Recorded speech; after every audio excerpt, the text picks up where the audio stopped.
Greetings ring bearers, it's Nox here, and today we're having another look at Lord of the Rings, Heroes of Middle-earth. And no sooner have they actually released the game, they've actually got an update for us. So let's see what they actually say. It's from Nick Reinhardt, the game director on Lord of the Rings, Heroes of Middle-earth. He can happily say that we have launched Heroes of Middle-earth to the world. Welcome to all our friends, guildmates, hobbits and more, as we embark on this momentous journey together. This post represents a recurring format for us, the Journey Ahead. The Journey Ahead is intended to be a look ahead at what's in store for the game and give you, the ring bearers, a better idea of what to expect as we move forward. It will generally, but not always, be in the following format. Chapter 1, look back at the recent past and comment on the current state of the game. Always useful to know, see how well they've done in beta and historically, and if they are correcting any bugs they may have. And Chapter 2, give you a sense of what our focus will be over the next few months' development. We may add additional chapters or sections in the future editions of the Journey Ahead as we check in with the team and give folks the opportunity to showcase things they're excited about bringing to the game. So without further ado, let's talk about how things have been going over the last few months. So here they're talking about the various title updates, where Title Update 3 focused on the UI and Title Update 4 which focused on the early game experience. Title Update 5 was the worldwide launch of the game, which is what we're all currently playing on. There have been a few stability issues, freezes and other problems that have cropped up, but they've worked to get these cleared up and we feel like the game is in a better place now. Well, it certainly seems fine, if a bit sluggish at times. Very importantly, we've seen lots of new friends join us, and with that I'd like to welcome everyone. Well, thank you, it's nice to be here. So then they talk about how they felt with the actual launch. So on to Chapter 2, and this is what is coming up. As we look down the road, we see two major developments on the horizon. Our first legendary adventure and the Mines of Moria raid. Let's dive in and see what that means for us. Legendary adventures require players to use characters from specific factions to battle in a specially built event, escalating in difficulty to unlock powerful characters. Each adventure requires different factions to unlock a character. Legendary characters, which are characters unlocked by a legendary adventure, are 5-star unlocks and represent more powerful than normal characters. Legendary characters are powerful and often become the cornerstone that you can build potent squads around. There are a number of tiers in each event, each requiring characters from a specific faction at the corresponding tier rank. Their hypothetical example is Treebeard. We all know him as the Ent. He could be a future legendary character. In this theoretical example, they might require 5 characters from the Isengard faction. Or is that Isengard? There are 7 tiers to this event. Tier 1 could theoretically require 5 Shadow Isengard characters at star rating 1. Tier 2 at star rating 2, and so on. When I complete Tier 5, I unlock the theoretical star rating 5 version of Treebeard. I would then pursue the rest of the tiers to fully maximise my character if I wanted to. This is similar format that Capital Games has used in other places, such as Star Wars Galaxy of Heroes, and we're going to be using it here in Heroes of Middle-earth too. Well, if it isn't broke, no need to fix it. Legendary adventures will initially show up for a short window of time. They're aiming for a week, to give players an opportunity to upgrade their characters and attempt to unlock the legendary character.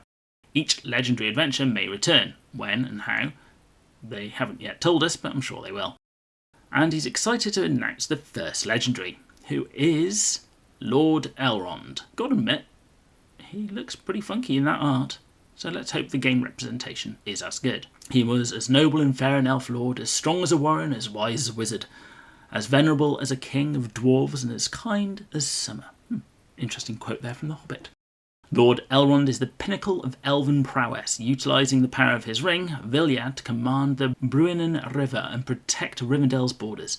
When his friends are in peril, his skill in healing is unmatched in all of Middle-earth. He is a critical ally in your fight to restore the timelines. Details on his kit and the faction acquired is going to be forthcoming. So we don't know who's going to be needed for him yet, but as soon as we know, I'll make sure to do a special video on it. And then we got the Mines of Moria raid.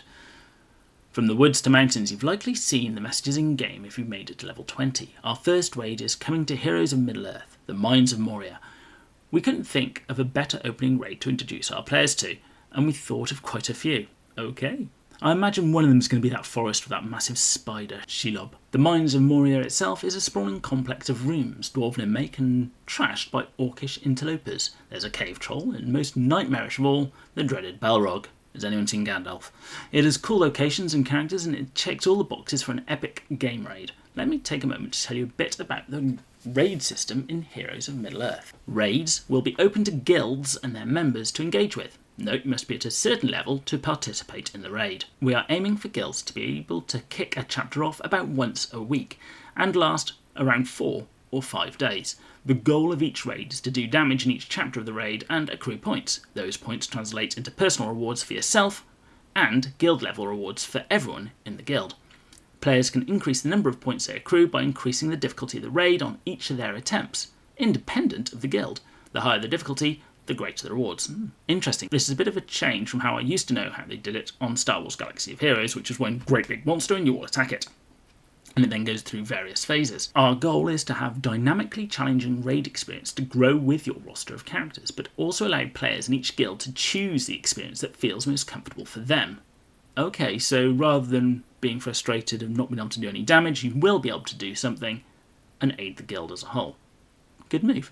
Our hope is that players have an entertaining strategic puzzle to solve. Well, with this many players, I think the puzzle will be solved fairly quickly, while working together as a guild for epic success and rewards.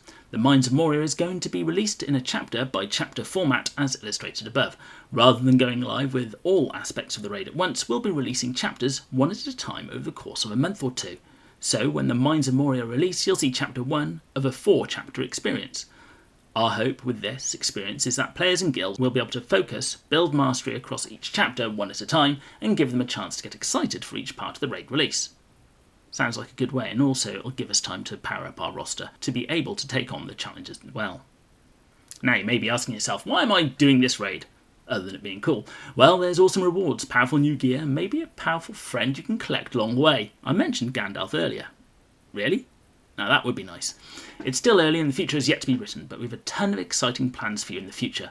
Your first question is likely, when can I get my hands on Chapter 1, The Mines of Moria? We're still nailing down the date, but our goal is to bring it to you within Q3 of this year. We'll have more news for you the closer we get, and hope it gets you as excited as we are to bring it to you. Well, that is one heck of an update, and I'm certainly keen to hear more from them as they bring it to us. My only issue is these are my only 10 characters that I have, so I don't think I'll have any luck in unlocking Elrond anytime soon. But you never know, if it requires the orcs, then there may be a small chance of at least getting some way through.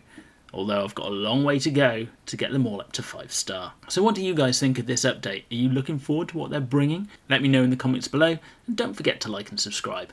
And I'll be seeing you next time.